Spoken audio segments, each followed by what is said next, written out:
Ladies and gentlemen, Big Harry News.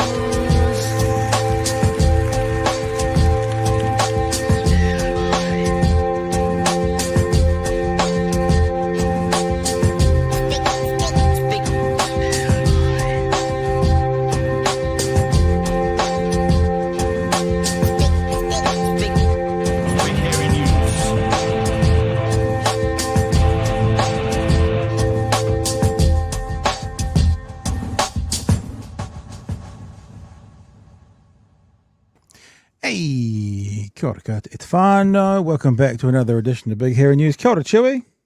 Kia ora, Pat. It's good to be part of a podcast that makes things happen. We must have riled Kieran McAnulty up something fierce. Yes. Good times. I'm just looking for an email I sent to myself because I was going to, oh, there it is. I'll just download it. Oh shit, I can't preview it. I'll just do it live. I'm just downloading it. Yes, interesting, eh? We are going to continue on the conversation tonight that we started last night around, there's a part of me, and I know it gets done in jest by someone on the left, but referencing Winston Peters as Matua Winston, Matua has an amount of mana to it, and an amount of honour to it. And I know people are kind of using it slightly with their tongue in their cheek going, oh, Matua.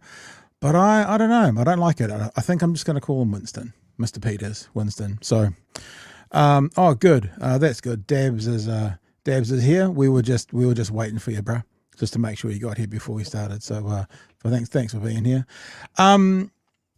Yeah, the mainstream news media, well, at least one didn't have a bar of the continued conversation, and some might say that it's a little bit of culture war stuff, and it might be, but it's also blatant racism from our big popper minister man, foreign affairs. So yeah, I don't know. There probably is a line where you make everything about the thing he said yesterday, right? So in other words, you kind of make too much of it, but there's also definitely a line where you don't make enough of it. And I feel like we're more in that world than the other at the moment.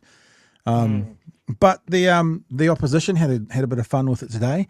And it's another interesting thing to see how the House actually works, because Speaker of the House, Gerry Brownlee, I think has come off from this looking really, really bad.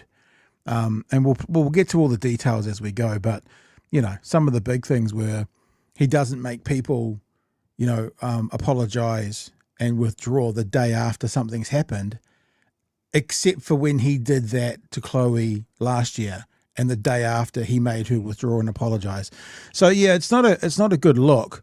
I think it's just because Jerry's got a lot on his mind. Like, which house he's sleeping in tonight? Where are they? How many does he have? It's a constant befuddlement to the man. Right. Hey, I've got a question for you, Chewy. Have you got a cup that you're drinking out of tonight? I'm not drinking out of it, but there is one here. So last night you had it and put it in your right hand and put it to your mouth. Okay, is that right? Hand. Yeah, that hand. Yeah. So last night you were drinking out of that hand. You have to learn a bit more about marketing of our products. You need to drink it out of the other hand. You'll put it in the other hand. There you go. I just noticed it when I was doing edits today. There you go. So maybe you want to get a tattoo or something, go drink cups from this side. Hand. I understand. And look, wrong. we could have thought about it. I'm just saying. Why is my face not on both sides? Well, we were gonna put gargle my purse on the other one. Yeah, true. Actually, what the arse didn't do it. So tonight, whānau, we've actually got huge amounts of video. They're all, everything's pretty short, but we've got video for Kieran getting kicked out of the house for saying, hang on, this is a bit hypocritical. We've got Kieran this morning talking tolls with the Bish, and I've got a really interesting panel conversation, Chewy. Now, I am going to be fair and say this is really just only one person's opinion. But I think their opinion is quite indicative of other people who may well be Zionists. In America, on one of Trump's panels, they had a debate amongst themselves, and they're all conservative plus. One of them is a woman called Carrie Prejean or something. She's an ex-Miss USA, Miss California. So she's the perfect person to have on a religious, religious panel. But she has a conversation with a couple of the Jewish representatives on the panel about, if I'm anti-Zionist, does that make me anti-Semitic? And we've finally got an answer. We've finally got an answer. No. But that we've got an answer from the people who seem to bandy that word around a lot. So that's really interesting. And also, and it's all kind of bad people. Like, she was very anti. So the reason she hooked up with Trump was she was very anti same-sex marriage. So we're not holding this person up to the light saying she's the next voice piece of the left. But it just goes to show that this thing we've said before: if you're not on board 100% with the official Israeli, I'm not saying Jewish, but Israeli position, then you're an anti-Semite. Now, being fair, the panelist member who shares that is only one person. And, if one person on the left was like, I think we should shoot and kill all fascists, and those are one, you'd go, well, that's one person. But I guess my gut is, I think it's one person speaking the quiet part out loud that a lot in that community believe. That's my belief. So that as well. And also, I haven't got this in the show notes, but the Post, newspaper, the Post out of, do you remember newspapers, Chewy? They were around in the 80s. Out of Wellington. Put my fish and chips on them. Yeah, the day after. Out of Wellington has done another big poll. And it's really showing National is finding it difficult to get traction. And Labour, New Zealand First, and the Greens are all doing pretty well. I'll also show you a little bit of very strange reporting about how Winston Peters is doing so well, said Andrea Vance on 3 News tonight. And his downward trend is exactly the same as Labour. And he is below Hipkins in the favourable ratings. But it's all about Winston. He's the only one that didn't get hit by the summer slump with exactly the same trajectory as Chris Hipkins. It's really bizarre. It's so bizarre. I kind of go, they've used the wrong graphic. They have to have used the wrong graphic. It's so Used weird. The wrong reporter. Maybe. Like we talked about this on the other poll earlier in the week, where they went, oh look, there's a party that has surged ahead. And they were talking about New Zealand First going up 1%, which is below the margin of error, and there was absolutely no mention of the Greens going up 4%. I'm baffled by our political reporters. Where the fuck is their head? Hot day in Dunedin today. Had a little walk with the little girl, and she kind of freaked us all out a little bit.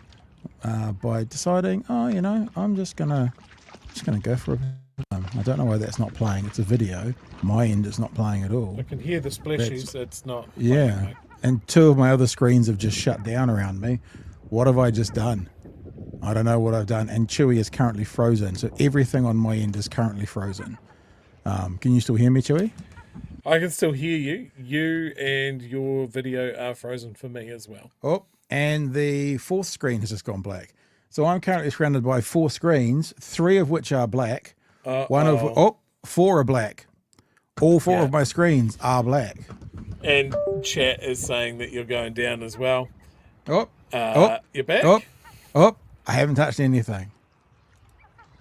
But now I'm seeing video of my I'm going to bring this back to us, see if it works. Whatever that video's got in it, I'm going to delete that from my hard drive.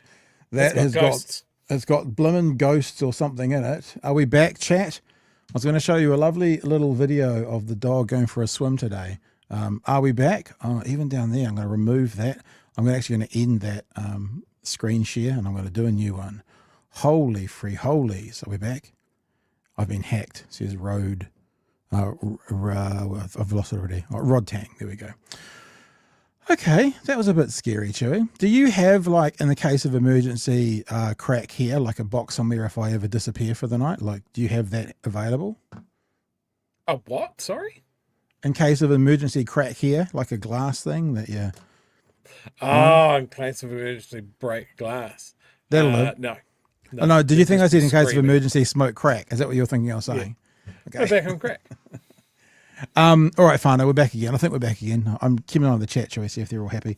Real quick note that we are doing some new t-shirt and hoodie prints this weekend. If you want to get your hoodie and your t-shirt, your new Ditch the Pricks ones next week, then you'll need to order that in the next 24 hours. And remember, everybody who orders a Ditch the Pricks merch this week goes into the draw for our 6-pack of enamels. Here they are, the 6-pack of current enamels. There is a new enamel coming to that. In fact, maybe I'll even say, if you win the 6-pack, maybe I'll send you the 7th one for nothing when it comes in. So these retail for $15 each, or $75 for the whole kit. And if you buy a hoodie, a Ditch the Pricks hoodie this week, you get 2 entries into the draw for that. If you buy a Ditch the Pricks t-shirt, you get 1 entry into the draw for that. And I'll make that draw. Maybe you'll even do it live next Monday, Chewy, and see who wins himself the full house of enamels for buying some Ditch the Pricks merch, and also everything else is on there and in there. So I'm still a little bit kind of making sure we're all good. All the other hoodies are there, and t-shirts are there, and enamels are there, and stickers are there. And I stayed up late last night, and I was talking to suppliers, and we ordered 3 new stickers. Chewy, do you know how stupid are we? Oh, sorry, I'll rephrase. Stupid. I'll rephrase that. How stupid am I? We don't have a BHN sticker. Yeah. That has been mentioned. It's stupid, eh? No idea why. So we've ordered 3 new stickers that will be here after the Chinese New Year. We're getting proper BHN ones, black sticker with red BHN logo on it. We're getting a Ditch the Pricks sticker, and we're getting if the left vote, the left wins sticker in the style of the tax work less and fuck around ones as well. Nala and Ilva, someone just said, there they are. Nala and Ilva stickers are there. For some reason, they don't want to come up there. My computer, I'm worried about this lag. And I've got a million windows open. If I have to reboot anything, oh my God, this is going to go to hell quickly. Okay, I think that's everything. Oh, the polls. Anything else we want to talk about? Anything else we want to get off the ground before we rip into it?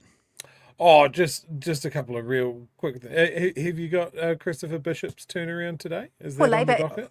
The housing thing, dropping 400,000 houses? Yeah.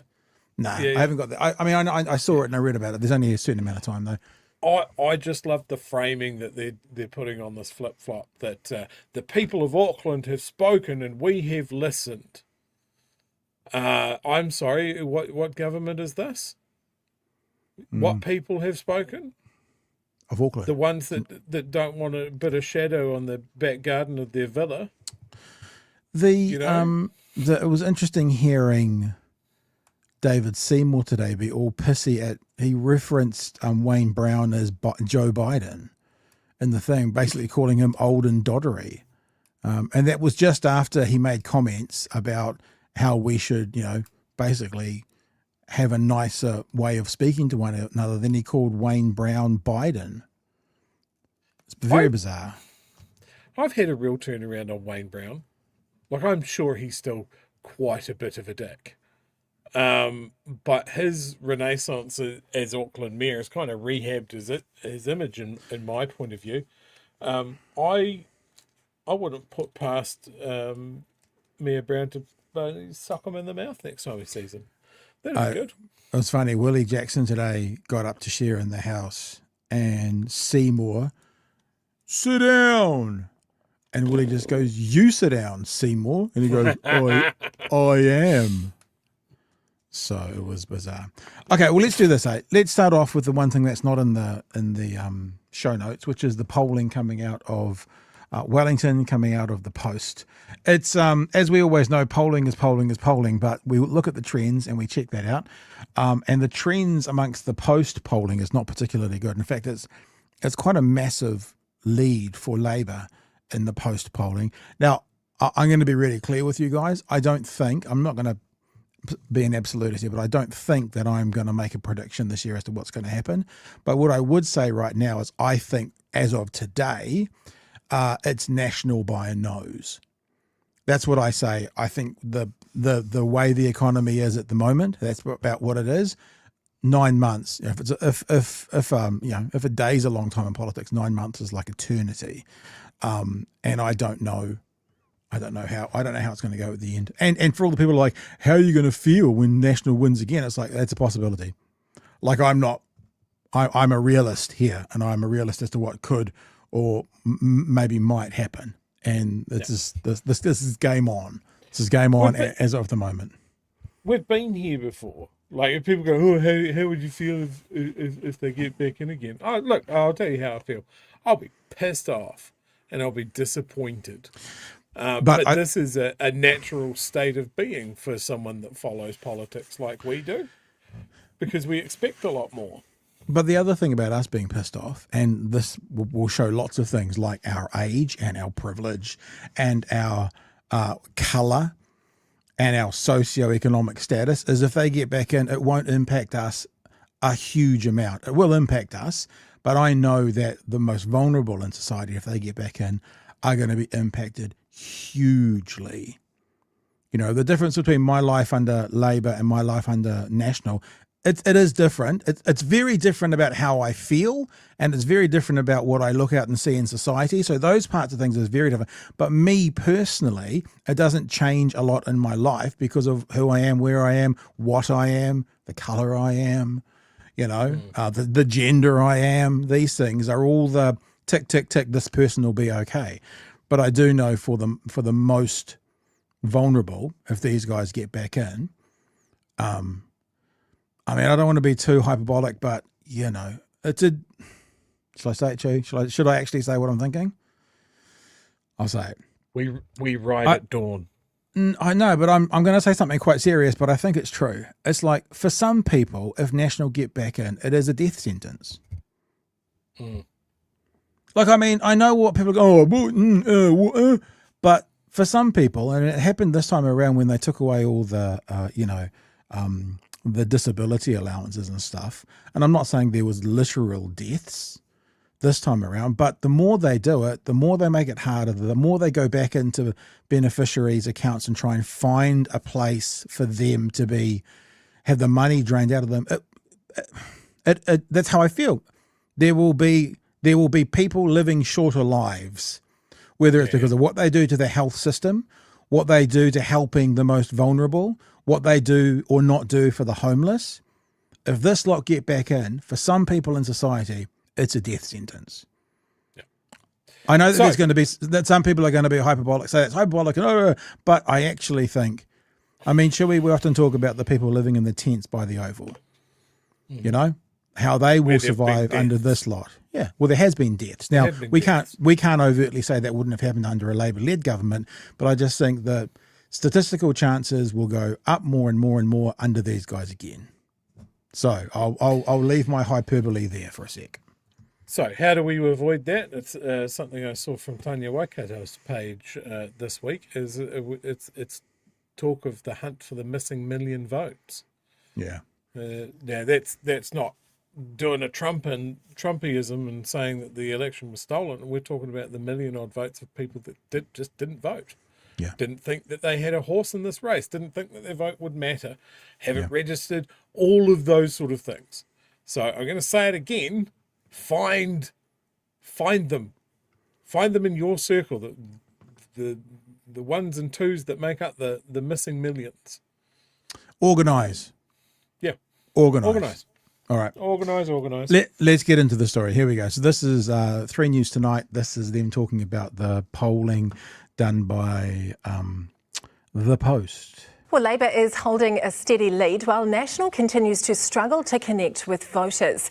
The latest freshwater strategy poll for The Post and Infrastructure New Zealand has also found all party leaders are facing rising unpopularity. The Post National Affairs editor, Andrea Vance, has the story. Andrea Vance is a very good reporter, which is why when we're going to pause here with her showing this graph and saying something utterly ridiculous, I'm even more like, have they put the wrong graph up? Is there a mistake here? 2, 1, pulse. Christopher Luxon pushing go on election year, but failing to... Do you notice that that's a nuclear bomb image going off after he's pushed go? He's pushed go, and up here on the screen, that's a mushroom cloud I'm like, is there an allegory here we need to know about, or I'm just surprised it's not a basket of kittens being electrocuted. Fuse with voters. The latest freshwater strategy poll for the Post and Infrastructure New Zealand suggests the reaction he wants is still missing. Labour holds a steady lead on 37%, down lead. 1 on our December poll, while National remains... It's a big lead, but this is the trend within this guy is that, no, last time they were 8 points ahead. Now, blah, blah, blah, only poll that matters is election day. I agree with that, but the closer we get to election, the more relevance polls make. Sorry, Chewie, you going to say something? Polls are bullshit. They're all bullshit. The reporting around them is bullshit. See, this is your kindred spirit with Winston Peters. You're joining him in one. Why would you on say 30%. Well, there's lots of polls every day, every week. The energy's draining from ACT on 6%. When we said we needed smaller government, this wasn't exactly what we had in mind. Now, I'll take it. I'll take it. Okay, as much as we dislike the man and his policies and everything ACT stands for, that was quite a funny bit of self-deprecation. No. He took the piss of himself. Doesn't mean I like him any better, but for that one instance, when we were talking about small government, this is not what we were talking about. Oh, all right, I'll allow it. Good, I'm glad. Greens up, New Zealand first up, Te Pāti Māori, no change. Now, something that I was watching the other day, the point was made on a video I was watching about the polls and how they always give Te Pāti Māori 6 seats. Now, the thing that we haven't talked about yet is that implies they're going to win their same 6 seats. That's another reason why these are bullshit. But that as it stands at the moment might be a bit of a stretch. They might win 2, they might win 3, they might win 4, they might win 3, and there might be 1 Labour and 3 independent or 2 independents. You know, it's like that's when you say the polls at the moment, that might make a big difference. The Te Pāti Māori vote might make a big difference, especially if there is another Māori party starter, which I'm thinking is less and less likely the closer we get, who then eats up 2 of the I'm thinking about Mirimino, Kapakingi, and maybe Takuta as well, if they were to stay in under independence or someone else. Well, it's just it's something to think about. Instead, the surge is happening elsewhere in the coalition, with New Zealand First up 2 points to 11%. Yeah, but New Zealanders are realising now that a party has been saying something for the last 30 years is actually being proven right. They'll be coming home fast in this election.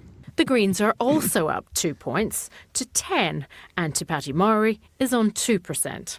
Meanwhile, in the race for the top job, Chris Hipkins continues to lead as preferred Prime Minister at 46%. That is a big gap. Now, I'm assuming they've probably said you pick in the poll Christopher Hipkins, Christopher Luxon, or neither, because they're big percentages. If there was because we normally see them like 2020 and Winston Peters on 4 and Chloe on 10. So I'm assuming that they've that's because that's 80% of the vote, yeah, and 20% said no no, neither. That would be my guess.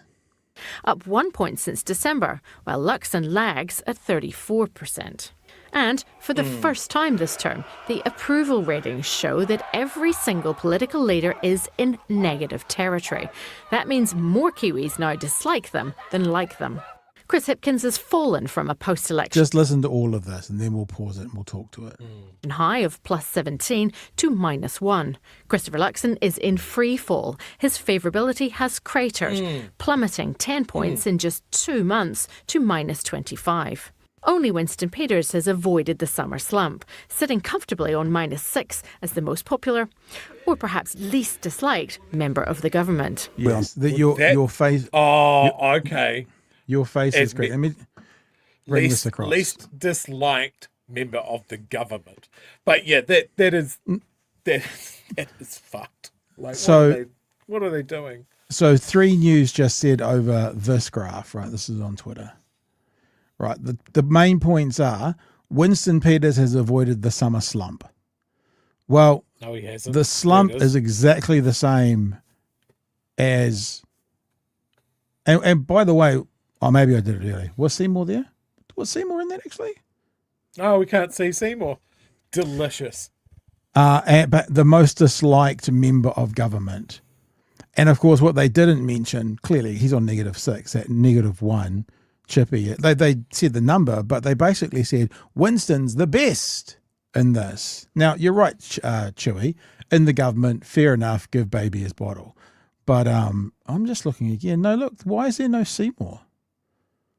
I didn't notice it before. Don't question it. If No, there's a Seymour missing, I do. -1. I do. Christopher Luxon is in I do free question fall. it His favourability because we have no information. What if Seymour was up higher? We don't know because they haven't got him. That's interesting in and of itself. We'll just get to the end of this clip. He has cratered, plummeting 10 points in just 2 months to -25. Jeez. Only Winston Peters has avoided the summer slump, sitting comfortably on -6 as the most popular, or perhaps least disliked, member of the government. We're on top of our job. We're on top of all the portfolios we've got. At least we can't be accused of peaking too early this time. For most New Zealand families, the economy is still in a really bad place. And by the economy, they mean their economy. They're going backwards. In an election year, momentum matters, and right now, for Luxon's government, it's running in reverse. Yeah, so there you go. That'll do. We'll leave it there. So, we're not going to delve too much into the polling. Probably what Andrea Vance said was technically correct, the least liked of the government. But to talk about him not being a victim of the summer slump when it was exactly the same as Hipkins, and to not have Seymour on that chart. And look, I'm not saying don't believe Andrea Vance, but we just have to take Andrea Vance's word that Seymour was more disliked because they never put Seymour on the graph. So how do we know that Winston was the least disliked member of the government? Out of him and Luxon, we know because we saw the numbers, but where was Seymour? It was just a very bizarre wrap to a conversation around numbers. I've solved it. I know the true answer. That they've taken the middle of the graph. Okay, so David Seymour's like way fucking down near the bottom, and Chloe's way up at the top. Mm-hmm. And so they've just given us the segment in the middle. That's what it is. Someone in the chat said, "Why isn't Chloe there? What's her plus minus?" Yeah, she's off. She's off at the top. Off of the chart, 103%. That's like what 100. that is. Yeah, it makes sense. So anyway, look, we will keep an eye on the polls. We will pay more attention to them in a way as what are they showing us in the second half of the year. But yeah, I don't quite get that summary by Andrea Vance. I'm perplexed by, but you know what I mean? Like, I felt like we were looking at the wrong graph from what she was saying. No Seymour, and talking about Winston Peters was the only one that didn't get the summer slump when he's less than Hipkins and exactly the same slump as Hipkins. I don't know. All righty, mighty. Shall we do some chats in that? AKA the cat is not here, just to let you all know. I didn't think he was. Tumeki says, here's a super sticker. Giles says, shut up, everyone, and take my money. Or just shut up and take my money. Except don't shut up. Kiwi Skirt says, so what did Nala do, Pat? Can you please tell us? Yeah, Nala went for a swim all by her lonesome today. Walking around the waterfront. Which waterfront, Chewy? Out by Port Chalmers. And I recognise it. Dog just wandered into the water, and then all of a sudden she was swimming away. And we were like, but should we call her? She'll come back, right? And then I just didn't say anything, and then she just turned around. And I've never done that before. Yeah. Never gone swimming by herself before like that. Bizarre. Just do what I've done. Get a dog that doesn't float. So you own a hippopotamus? Yeah. Here's a fantastic, guys. This is a fantastic pub quiz thing. Because hippos can't swim. Everyone thinks hippos can swim because they spend so much time in the water. They can't swim. They walk on the bottom of the water and they bounce up. That's how they do it. So there's a question for you. If you ever get in a pub quiz and there's like a list of animals and like, which one of these can't swim or don't swim? Hippo is the answer. There you go. A little bit of useless knowledge for you. Laura says, Stuff did their best, not to mention the Greens. Yeah, exactly. And harmless solutions NZ. Party vote for Green, electorate vote for the biggest threat to national. Oh, interesting. Party vote for Green. I edited 2 clips today from our chat with the Alliance on Monday. I hadn't got around to it. And I listened again to something that was being said about if they run just electorate MPs, like candidates, they almost don't go for a party vote that could mean that people, for example, in Christchurch East could put their party vote to Labour, like Duncan Webb's one, and they could vote for the Alliance candidate and do that double dipping or double bite of the cherry. So yeah, interesting. There's lots of strategies in there as we get closer to it and we go through them. I'm sure we'll delve into all of them. There's certainly tactical seats, like we've talked about the atrociously named Wellington Bays, where we have conflicted feelings. Yeah, because that's Julianne Genter and Craig. Yep, but a perfect example. If you're on the left in that area, then the sensible thing, since Julianne Genter's list position is at this stage safe, you would give your party vote to Green and you would give your electorate seat to Craig. Double banger. I mean, as long as Julianne Genter is high enough on their list, which hasn't been released yet, but yeah, in theory, and this is what happened. But this is what happened at the recent Māori seat by-election. That's why they think that Penny didn't win it, because they're like, if we vote for Orini, then we'll have 2 MPs in our area. So that's another thing within those Māori seats. There might be some more tactical voting to try and get a double bite for people, a local MP and a bigger party X, whichever that may be. Like, I mean, imagine all the party votes and all of the Māori seats went to the Greens, but all the electorate seats went to Te Pāti Māori or the independent version of Te Pāti Māori. Then you'd have a massive overhang and it would be much easier to form a left-wing government. So, yeah. Anyway. I did see another story about, I've forgotten the name and can't find it, another a Green candidate deciding to not run for the seat. Just run for the party vote because she's up against Barbara Edmonds, and I think that is a tactical decision. So if you're in Barb's area, you would party vote Green and you vote for Barb. This is the thing, right? The only way it makes a meaningful difference to the seats in the House is if the party that's winning electorate seats has less than 5% of the vote. Because when it comes down to it, it's the party vote that means everything. And we'll explain this through the year, I'm sure, but just to explain it again, and using round figures, there's 120 MPs. If you get 50% of the party vote, then you get 60 MPs. If you don't win a single electorate seat, then all 60 of your MPs come off the list. Vice versa, if you win 60 electorate seats and get 50% of the vote, then all 60 of your MPs come from the electorate seats. So what normally happens is you win 50% of the vote and you win 14 electorate seats, and that means you've got 46 coming off the list. That's how it works.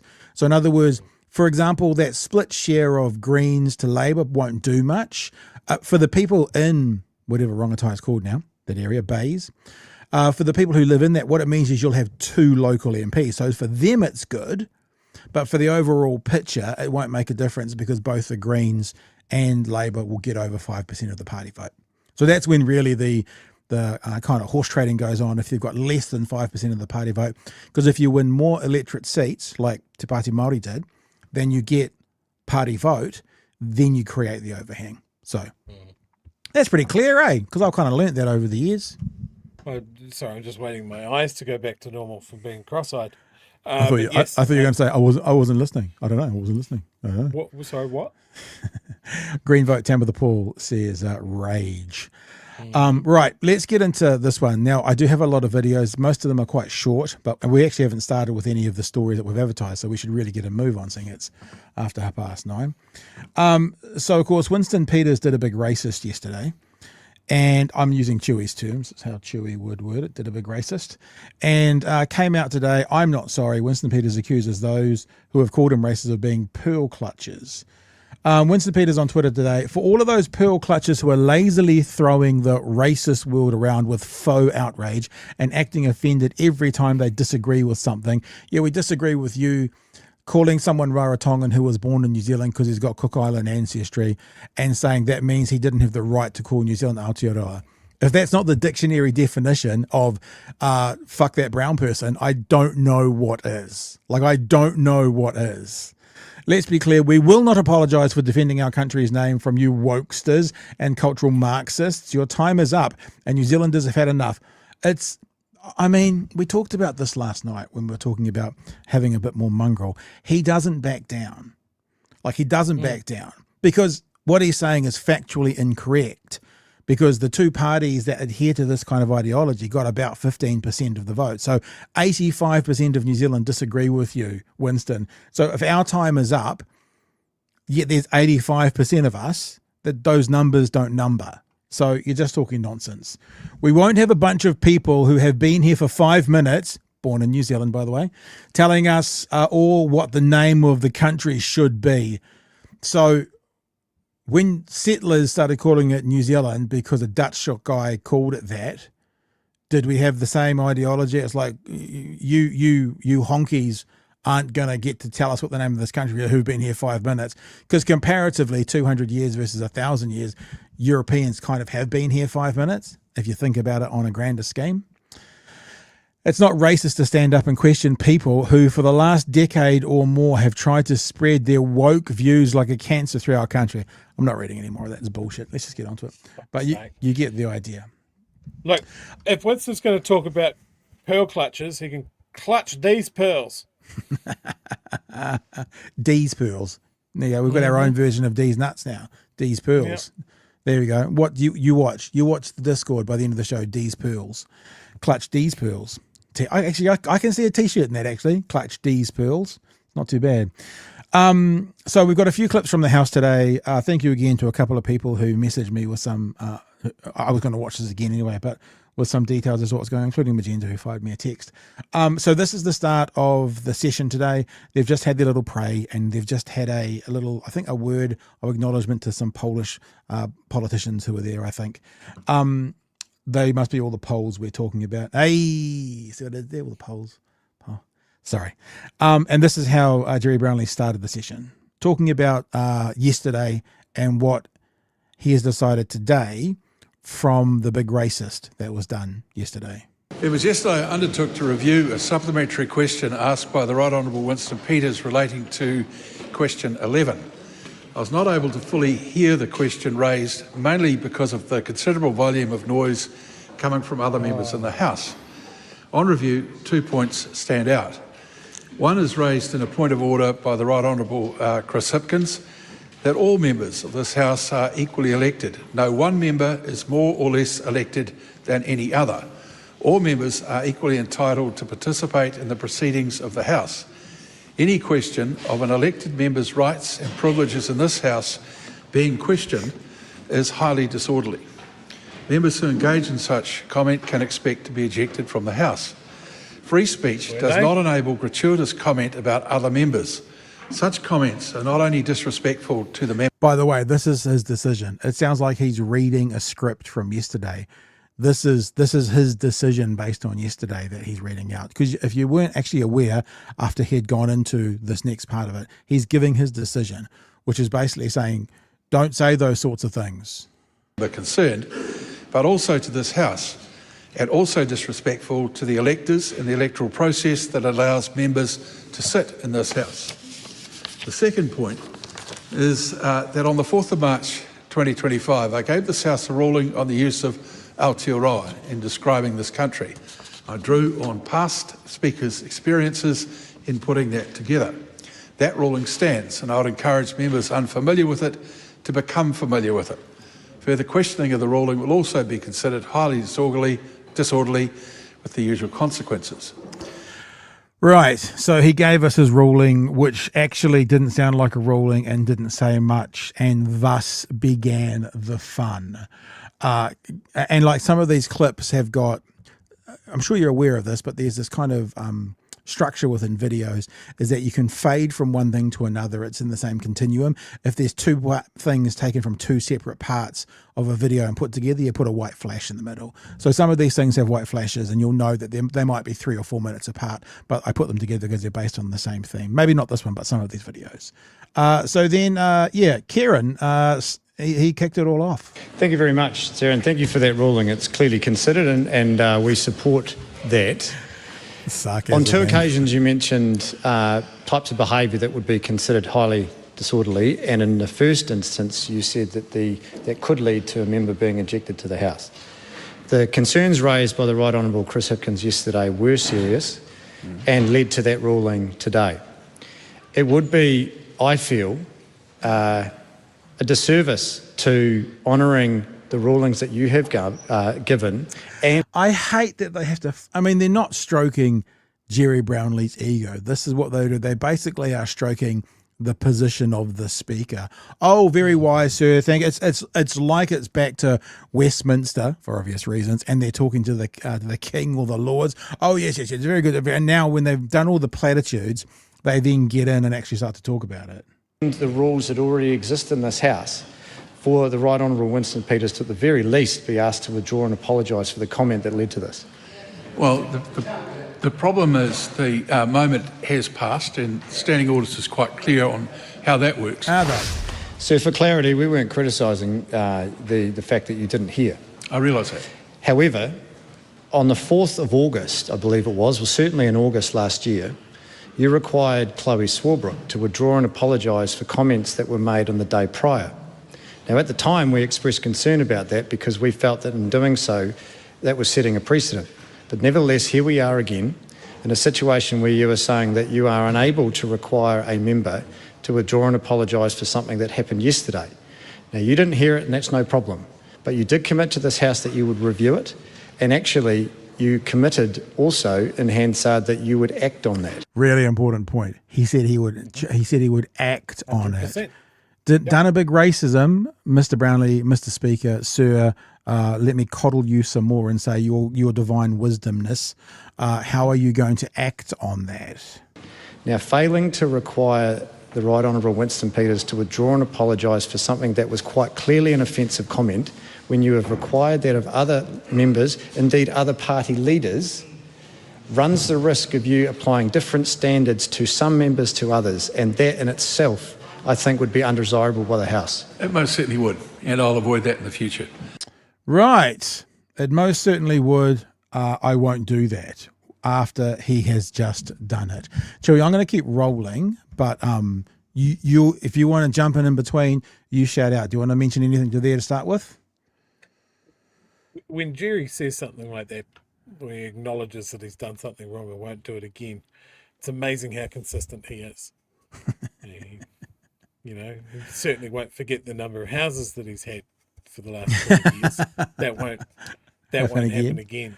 I do find it interesting as well that yesterday in the House with Chris Hipkins and today with Carrie Brownlee, it's Labor who have been doing this, pushing this pretty strong. And this is actually in defence of a Green MP.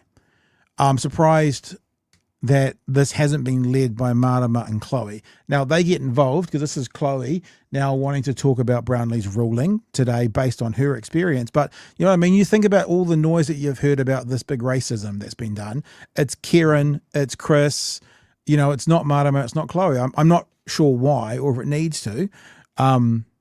But it's just an interesting observation. So here's Chloe having a crack as well. This is only 30 seconds talking about the ruling. You said yesterday that you would act after reviewing the actions that occurred in the House yesterday. As the member that has now been referred to by virtue of the standards which you have applied in this House, I ask you to apply the very same consistency that you have applied to me, lest you be accused of double standards. Well, consistent. That is borderline trifling with the chair. I'm not listening to that. Off. But here it is once. I'm not listening to that. I'm not listening to that. And I do find it interesting, and it's a bit of I guess it's a quirk of this kind of world. Like you're talking about, they're speaking to the king, even go into Old English, lest you be. It's like, don't be a hypocrite, lest you be considered. It's pretty funny. So there's a bit of a build up for this. So this is Kieran again. Now, Willie Jackson has just done a bit. He's just stood up and he's shared his thoughts, and he's used the words, I'm personally offended. I'm personally offended. And Gerry Brownlee has come back and said, if you were personally offended, you should have brought that up yesterday. Now, there's a problem with that because yesterday, Gerry said, and we'll hear it from Kieran shortly, Gerry said, let's just draw a line under this. I'll check the Hansard, which is basically the written record, and I'll make a ruling on it tomorrow. So yesterday he said, we'll sort this out later. But today he's saying, you should have brought that up yesterday. And Kieran points that out absolutely perfectly. Kieran McAnulty. I'm concerned by the response that you've given my colleague, the Honourable Willie Jackson, in suggesting to him that if he had concern at the time that he should have raised it. Sir, you made it very clear that you would review Hansard and report back. If he or any other member stood up and did a point of order and questioning that, you would have quite rightly have pushed back on that. Now, I'm sorry, but that cannot stand. You can't, on one hand, expect us to follow your rulings, and then when we raise legitimate concerns about arguably double standards being applied, saying you should have done it yesterday. You can't have it both ways, sir. And you can't challenge the chair quite like that either. And if you think about it and look at Hansard extensively, as I have, you'd find there was quite a period of time between So this is important. The point where one of Gerry's defences is the point between he made that there was a long period of time from conversations, which is untrue, and Kieran pulls him up on that as well. Mr. Hapkins took his point of order, and ultimately I said that I would put the whole matter under review. I have done that, and I have ruled accordingly. In response to your response to my last point of order, you indicated that there was quite some time between when the concern was raised and when you committed to reviewing Hansard. Well, actually, the point of order made by Right Honourable Chris Hipkins was partway through the question, and your commitment to review Hansard was immediately in response to that point of order. So for you to now suggest that it would have been appropriate for a member to then come and ask you to do something after you commit to reviewing Hansard, that does not stack up. The fact of the matter is, sir, and you've basically essentially suggested that we're trifling with you. If you were to kick myself or any other member out of the House now, it would still be for a lesser offence that you're refusing to ask Winston Peters to apologise for. Well, that's your judgment. And what I simply made the point is that Mr. Jackson, the Honourable Willie Jackson, in his offering to the House today, said that he was, deeply personally offended. Yeah. And I suggested if that's how he felt at the time, he should have mentioned it. It's not unreasonable for me to do that. So it's a little bit like Chewy, me and you talking about, there's this, let's sort this out tomorrow. Yep, we haven't got enough time, so let's sort this out tomorrow. And then tomorrow you come to me and go, can we sort that thing out? And you go, oh, I thought we'd sorted it out yesterday. I think if we needed to sort it out, we should have done it yesterday. Yeah. So it's really interesting actually, because the speaker needs to be somewhat neutral, and this doesn't reek of neutrality. This reeks of hypocrisy. Even if you just go for that one example of he made Chloe withdraw and apologise the day after. Right? If you just go there and no further, today he's saying this happened yesterday, and standing orders say we can't make them withdraw and apologise the day after it's happened. So even if that's it, if that's the conversation, there's no more. This looks like favouritism and hypocrisy, to me at least anyway. Anything, Chew, before we do the next one? Yeah, look, I think that's been Gerry Brownlee's problem all along. He does have his bias. He does have his favourites. And I know other speakers have in the past as well, but I don't think he's a good speaker. Yeah. Yeah. All right. Then Debbie Nato-Apaka gets involved and just basically asks, okay, Whānau, can we just sow this? So what you're saying, Mr. Speaker, is it's okay to do a big racism, because that's kind of what he's saying. Not to trifle with the Speaker. It is not to trifle with the Speaker. Can you clarify, please, that the decision is that if a member commits or has racist comments or misleads the House, that there is no consequences? Is that what has been decided? No, that is not what I've said, and I'd encourage the member to read the ruling when time permits. And finally, Chewy, we get to the culmination. So that was like all in the first 20 minutes of the start of Parliament. And then they went into debates and that. And at about the 55 minute mark of that first hour, it sort of came back. There was this underbubbling all the way through of comments made with somewhat, you can see that there's a bit of an angle to them. And it finally came to a head at the end where Kieran makes a very, very fair point about kicking us out like you said before, you'd be kicking us out for doing less than the big racism that was done yesterday, which ends up getting him kicked out. Point of order. Point of order. The Honourable Carrie McAnulty. It's quite clear that Willie Jackson is now on a warning that if he interrupts you again, that he'll be sent out. No, it's not. No, please don't. Oh, so we can carry on. The point is, sir. No, sorry. No. The member is going to trifle with the chair if he carries on with that. Make up your own mind. Let's go. Point of order, sir. I just think Gerry likes to say the word trifle. I mean, someone had someone had to say it, didn't they? I'll say it. Come on, Gerry. Point of order, sir. I'll meet you out in the car park, mate. A very clear point of order. It is a point of order because I'm concerned that just by that statement, it's quite clear that you're saying that if I trifle with you again, that I will leave, but you won't even require someone making a racist comment to withdraw and apologise. You are, well, the member will leave the House. Yeah, keep saying it. Thank you, Just Mr. a moment. Speaker. That's all right. Look, here's the deal. I ruled on something today. This side of the House challenged that significantly. Everyone knows that's not what's supposed to happen.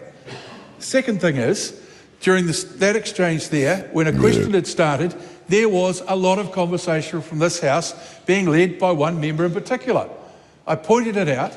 Everyone knows that's not the way the House functions, and somehow that's exercising a double standard. That's also an attack on the House. And if people want to keep on sitting there saying, yes, that's the case, they can go and join them. I sometimes think, I used to remember being at school. Teacher, right? I was going to say, I can remember being at school, and those days that you weren't really enjoying class, you knew how to push it just far enough to get booted out so you didn't have to do class without getting in real serious trouble. I wonder if these guys ever do that. I wonder if Kieran's like, oh, yep, black kicks kick off shortly, get booted. Or he's like, what an excellent opportunity to pop down to New World and grab some shrimp shells to jam in Gerry's air conditioning vents in his car. Not that that's ever happened at Mountain View High School to a certain woodwork teacher, and I have no knowledge of who did it either. It's never happened. Just oddly specific thing for me to reference. Yeah, look, Gerry's terrible at this. It's a terrible decision. It's taught Winston absolutely nothing. Not that his decrepit, dusty old brain is capable of learning new things now anyway. Yeah, what a debacle. Yes. Do you want to go and have a look at the chats if there's anything there? I'm going to set up the next thing we're talking about. So Study Boy NZ says, who then does get to say Aotearoa? Yes, I'm white and I was born here. Do I get to say it? No. Because actually you'll find that Māori never used that name pre-colonisation, and that's it. And like if someone uses the other name, then that is apparently an attack on all true blue-blooded king-worshipping New Zealanders, of which Winston is definitely one. It is ridiculous. He is fighting a battle that was won, that his side lost many years ago. Tricknut 72, fuck Winston. I'm proud to be from Aotearoa, New Zealand. Yeah, look, even I think even people that don't have a deep understanding of treaty issues or Māori issues, or maybe they're even a little bit like, oh, those bloody Māoris are at it again. I don't think anybody has a real this is a fucking red line for me, is I hate the name Aotearoa. Like there'll be people that go, I prefer saying New Zealand. There'll be people that fucking switch between them, depending on how jazzy they're feeling today. Like I can't say Winston is picking a battle line for a very specific voter. Yeah. Yes. That's and as I said last night, remember. He's going to work out the messaging that pitches us. to the 3% people, to the 7% people, to the 10% people. And if he hits them all, he'll try and get them all. The message about Aotearoa New Zealand, I don't know. I reckon that's a 7% issue. I think it's more than 3 and less than 10. And some people will think it's amazing. On the news tonight, they had that the first reading of the Making English a official language of New Zealand, and actually they were going around the streets, and it seemed like most people kind of going, you normally have to put something in place as an official thing to protect it. I don't think there's any need to protect English. We don't need it because it's not going to happen. Yeah, it's not going to happen. Like, but if we're that's ever a 10%. in a position, that's a 10%, because there's enough people that kind of go, honestly, if we're ever in a position where Te Reo has taken over the day-to-day communication of people that live in this country, that we have to protect the English language, I will support that piece of legislation. Yeah. But we're not there because it's dumb. But the other thing is, if English was an official language of the country and it was set up that way 150 years ago, no one would have a problem with it. The problem is, obviously, Winston is doing a political thing. He is making hay out of it. It is not just about doing a Winston. Doing a Winston. He's doing a Winston. Like if when they signed the treaty or whenever they made Māori the official language, if they went, well, it's New Zealand Sign Language and Māori and English, no one would have a problem with that. But it's because of the reason they're doing for it now is to activate that group of New Zealanders that are like, oh, only English, only English. That's who it's for. It's for those people. And that's why it's ugly. Yeah. I remember hearing that when he was a teacher, Gerry was known as pork chop because when he drew the North Island on a blackboard, it looked like a pork chop. I'm sure that's why. That's the only reason. I had a teacher that once taught me the way to remember the order of settlements on the West Coast was this handy little remembrance. Hairy Greek women. Hokitika, Greymouth, Westport. Hairy Greek women. Okay. It's dumb, but I remember it. It's true. We are getting fed up with Gerry's trifle. I'm really wanting a trifle now. It's been said too many times. I'm thinking about custard quite a lot for some reason. Custard and jam. Yeah. And, we should send Gerry a trifle. We did the cookie last year. We should send Gerry a trifle this year. A trifle for the speaker. Oh my gosh, that would be such a good idea. Right by Parliament. We could easily do that. Citizen Gold late fee, 248 days for enrolment, 261 to ditch the pricks. And we'd get a new speaker out of it, I assume. So maybe, go for it. Remember, we're trying to find the missing million. I wonder who that would be from the left. Because normally it's a stalwart, someone who's been there for a really, really, really long time. I wonder. Like it was Trevor Mallard. And look, I like Trevor Mallard. I don't, for very much the same reasons, I tend to think he wasn't a very good speaker. You know, he was good for the drama, but that's not necessarily what we're after. I mean, has there ever been, look, because a speaker is appointed by the government, right? Mm-hmm. So it's usually one of their team. Doesn't that seem to be a little bit fucky? Willie Jackson, Speaker of the House, Willie? No. I'm just looking. It's actually, I don't know. Pick someone from the judiciary. Damien O'Connor. Why not pick a judge?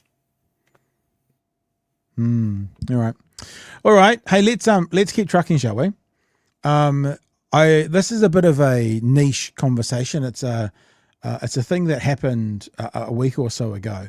So Trump has had this thing, this religious, what do you call it? Like religious panel, and it's all smoke and mirrors. It's all kind of, bullshit that it's been set up for.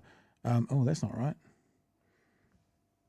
Set up to try and appease the religious people, and it has these forums, these get-togethers, these conversations where they debate and talk about religious things, and they then all advise Trump on what's going. It's really bizarre, but it's what they do. It's how they do their thing. Now you're about to hear from a former Miss California, Chewy, because that's what they do. They get all the most qualified people in the world to talk about it. ironically on this year. There we go. Miss California 2009. She's on this panel because she's Catholic, and she's been a supporter of Trump and a voter for Trump, and really first got to know Trump and support him when she was against same-sex marriage. So, you know, she's not a hero. But it's one of those things, and we've said before, there's one or two things, Israel is one of them, that seem to break people's, it's like the broken watch. You know, for some people who are in opposing places, they say similar things to us on some singular issues like Israel. Now, she's Catholic, and Catholics are not Zionists, right? It's a part of it.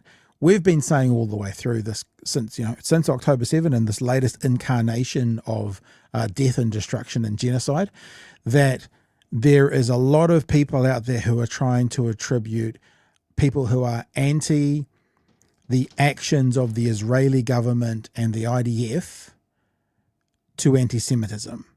But it's been quite difficult to get that confirmed until now. So the beauty queen, Prejean, is going to talk to a Jewish representative on the panel. His name is, I'm not going to be able to pronounce it, Yitzchok Frankel. Now, who is Yitzchok Frankel? Here's a little bit of why he's on this panel and why he's famous, Chewy.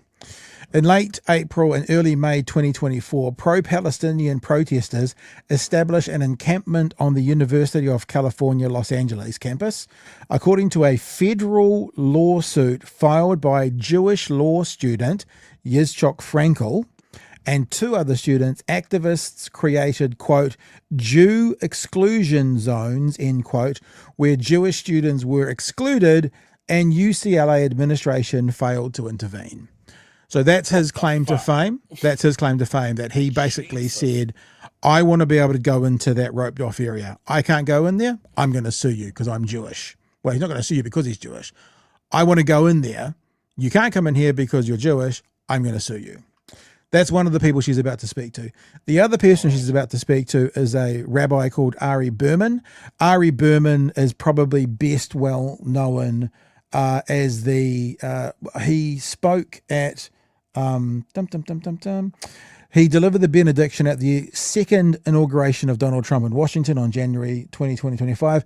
He was the first American Israeli to deliver remarks at a presidential inauguration, as well as the second Orthodox rabbi to do so. In 2021, he delivered the keynote address at the first Holocaust Commemoration Day in Dubai. He spoke at Brigham Young University in 2023 on the intersection of faith and education, and he's currently the president of Yeshiva University. So they're the two representatives from the Jewish faith that are on this panel, and they're who she speaks to. And all I really want to show you is that thing that a lot of us have been saying for a long time, because it's been obvious that some in the Jewish/Israeli/Zionist, whichever is correct, probably the Zionist community, are basically saying if you're not a Zionist, then you're an anti-Semite. I wanted to show you a percentage of that community now actually confirming that. It's a 3-minute clip. It goes on for a bit, but Chewy, if you want to say anything, put your hand up. We'll bring you in. Let's have a listen to this conversation. What I'll say is that Natan Sharansky says there's three. So sorry, this is the young lawyer, right? And he's just asked, am I an anti-Semite? And the first answer he's going to give is, here's 3 things not to do. If you do any one of these 3 things, you're an anti-Semite. So this is where the conversation's starting. What I'll say is that Natan Sharansky says there's 3 things that you shouldn't do with Israel. You shouldn't delegitimize it, you shouldn't demonize it, and you shouldn't apply a double standard. If you can abide by those 3 things, you're not anti-Semitic. So by not being a Zionist, does that make you an anti-Semite? I don't think you need to be a Zionist to support a country that defends itself and is free and religious in a hostile neighborhood. So is anti-Zionism anti-Semitism? One second, Carrie. Yes. It is? It is? Sorry. Yes. So there was the answer, but you will hear it again when they go back to it again. To take that point for a second. Let me back up. I didn't want to step over that answer. I didn't know you were still, both of you, still talking. So Just to be clear, is anti-Zionism anti-Semitism? Yes. It is? Under IHRA? Rabbi, Sure. you're up next. You're not That sure? definition, So but what is the I would definition? love to speak to that. Undoubtedly, anti-Zionism is anti-Semitism, and undoubtedly. What? And just remember, this is the panel put together by Trump's government that are then advising Trump, right? This is the panel. Now, she is on this panel. Well, fun fact, she used to be on this panel, Chewy. She's no longer on the panel for obvious reasons. And this is the information that they're talking about that then's getting fed back to and informing the President of the United States. Undoubtedly. And one does not have to support the specific policies of the government of Israel, but to not support the right of Israel to exist, which is what anti-Zionists do. Well, that's not anti-Zionism, but this is the point. So what he's about to do, and this is a clever trick by anyone trying to mislead, is he's about to define what anti-Zionism is, but it's not a correct definition of anti-Zionism. Like I saw a clip today by a person in New Zealand talking about what are the Māori seats? Well, the Māori seats are kind of like affirmative action. And then he spent 5 minutes talking about why affirmative action is bad. The Māori seats are not affirmative action. They're actually the opposite. They were a way to segregate Māori back in the early days. So this guy is about to set it up by saying, this is what Zionism is. He describes what nothing to do with Zionism, and then he links that to anti-Semitism.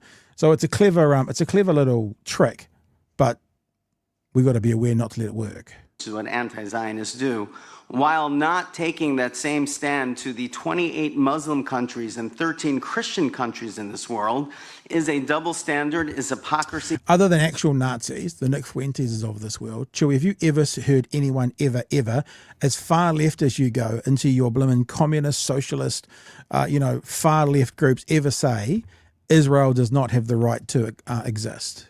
Because I never have. No. Yeah, exactly.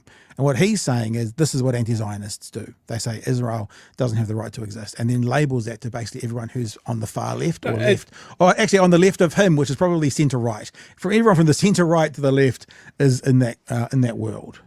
Yeah, and it's such a fucking red button for them to hit. Yeah. That's why there was such a pushback on the phrase, from the river to the sea. Yep, they talk about the rest of that being Palestine will be free. Yeah. That means that all Jews must be murdered or Israel doesn't exist anymore. No, it doesn't. Yeah. No, it doesn't. The only way that what this man is saying makes sense is in a world where words don't mean anything. warm is cold and wet is dry. I want to just say something just to help people be informed. When anyone ever throws you that from the river to the sea at you, say to them, what about when Benjamin Netanyahu says it? Is it anti-Semitic then? And they'll look at you with shock. Numerous occasions, Google it, you'll find it. Benjamin Netanyahu has talked about Israel having control from the Jordan west. What's the Jordan? Well, that's the river. And what's west? Well, that's the sea. So apparently Benjamin Netanyahu can say from the river to the sea and it's fine. But if anyone else says it, it's anti-Semitic. So here's my other issue. This is why I said in a world where words don't mean anything. Anti-Semitic. Semitic doesn't just refer to Jews. Yeah. In fact, Semites. It refers to a very specific subset of Jews. It also refers, because it's about a language. It's about a group of people speaking similar languages, Hebrew, Aramaic, and Arabic. Oh, that's inconvenient. Shit. Now, here's the other thing. The majority of Jews in Israel are of European descent. They didn't speak Hebrew. They spoke Yiddish. So they are not a Semitic people. They have co-opted this term to mean anti-Semitic means anti-Israel, anti-Zionist, and anti-Jew. And those things do not stack. They are not the same thing. It is not a fucking Venn diagram that is a circle. All right, we're going to keep going. It annoys me so much. I can hear that. and it's absolutely anti-Semitism. No. I think it's also important that we not make Islamophobic remarks while we're here today. I would appreciate that. I just want to Since this say, is a religious liberty God hearing. forbid was anything like that said. But if the Jewish people are the only people that you deny the right to have its own state, that is absolutely a double standard, hypocrisy, and anti-Semitism. Well, as you know, I'm a Catholic, and Catholics do not embrace Zionism, just so you know. So are all Catholics anti-Semites, according to you? As I said, anti-Zionism. See, this is where actually, whether it's officially done or not, she's trapped them in a fantastic cycle. Because both of them have just said, if you're anti-Zionist, you're an anti-Semite. And she's just said 1 billion Catholics, right, are anti-Zionists. They are not Zionists. By your definition, are they all anti-Semites? And the only answer you can give is yes. That's opening an enormous historical can of worms. You know, one of the things that Catholics used to say about Jews was that they were Christ killers. Like, Jews and Catholics have beef going back centuries. Yeah, well, that's Like, sort this- of this- that's sort of the Jesus. white supremacist line now. Still, the white supremacists who call themselves Christians, and one of the reasons they hate the Jews is because of the crucifixion of Jesus. So they say. This is another almost a side issue with Catholicism, and I'm certainly not conflating this with all Catholics. It is very much a very weird, very small, very hard right subsect of what they call trad Caths or traditional Catholics, and that seems to be something that some very Nazi-like people are weirdly gravitating towards, this trad Cath thing. So, you know, religion's weird, and it makes you have weird thoughts and weird positions on things sometimes. All right, we're going to keep going. We might try and get to the end now. It's got about a minute and a bit to go. Catholics do not embrace Zionism, just so you know. So are all Catholics anti-Semites, according to you? As I said, anti-Zionism, by denying the right of the Jews to have their own state while Which not saying the says same no one ever. for any other peoples, that is a double standard, hypocrisy, and anti-Semitism. So just to be clear, are Catholics anti-Semites? Carrie, excuse me. I'm going to interrupt the discussion. Our committee is focused on religious liberty taken from all people, whether they be Muslims, Jews, Christians, Sikhs. We've had all those witnesses here.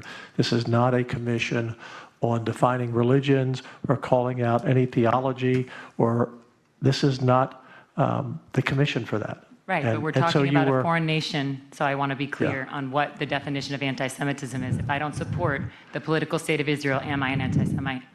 Yes or no? They already answered, asked and answered. According to you on the record, yes? If I don't support the political state of Israel? I don't personally label people.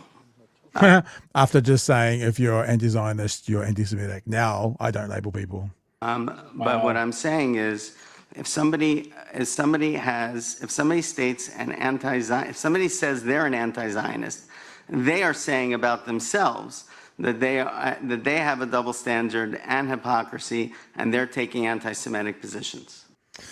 So there you go, Fano. Now, as I said earlier, I know that we would say if we had a singular representative on the left, kind of advance some aggressive, violent Antifa sort of agenda, because they do exist, we wouldn't say that's representative of all of us.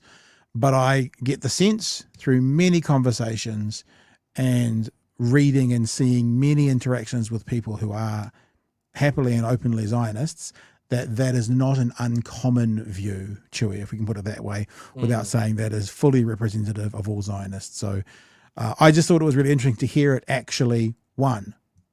You know, got to hear it. We've heard it now. Now we've heard it. The quiet part said out loud, we can at least know that there are some confirmed people who think basically if you're not 100% on board with the with the way Israel is doing things, then you're anti-Semitic. Yeah, it's crazy sort of stuff. Oh, my tea has arrived. Thank you. Oh, make sure you put it in the correct hand. The correct hand. It's in a different cup. It's got little airplanes on. Terrible. Sorry. Yeah, like that. As I said, this annoys me on so many levels. A, being a student of history. B, being someone that thinks that words should mean things. It really offends me. Like, if someone really went after Jews in the same way that, say, the Nazis did, look, that's something that I have read screeds about for decades and decades and decades. I've been to two of the concentration camps. I've been to Auschwitz. I never ever want to see something like that happen again. But because of that position, I don't want to see it to happen to anyone, and to see it happening again, that sort of industrialized level of murder of an entire people happening at the hands of a people that were on the receiving end of that 50 years ago, 80 years ago now, Jesus. It annoys me. It's just so stupid, and to see these lines in the sand is like, oh well, if you don't agree with the actions of the political state of Israel, then you are anti-Semitic, which isn't a thing, and you hate all Jews, which is also not a thing.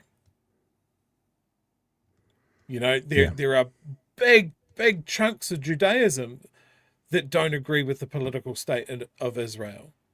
Like I think the Orthodox Jews don't believe that the state of Israel should exist either. So you would turn around and say to a literal Semitic people, you're being anti-Semitic. I can only imagine the brain circuiting levels of rage that would cause. Like, it's baffling. Yeah. But you've seen this. This is the state of Israel has been turbocharged by the fact that they have an impenetrable shield of protection from the United States, built with the latest military hardware and the complete lack of criticism from everybody else. Fern's mum says Mandy Patinkin said exactly that, Chewy. And I'm assuming, now that's the sort of backup that I believe. Well, because straight after that he said, "And you killed my father, prepare to die." That's what he said after. Mandy Patinkin is a glorious actor. Two things to finish up the subject matter with, and I kind of hinted at it. Oddly enough, now remember, this is Trump's Religious Liberty Commission. That's what he set up. They inform Trump, right? Most of it will be window dressing, so he can say to all the religious communities, look at how I'm looking after you. We're going to be the most religious country the world has ever seen. But they inform Trump with their policies and ideas. Funnily enough, after that interaction, Carrie Prejean was removed by Texas Lieutenant Governor Dan Patrick, who was the chair of the commission established by Donald Trump last year. A member of the Federal Religious Liberties Commission has been ousted after a hearing this week that featured tense exchanges on the definition of anti-Semitism.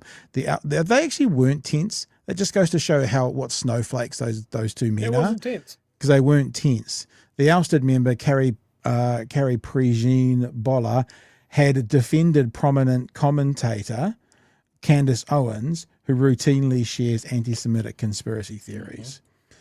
So that's the first part. So she's gone. The second part is this, Chewy.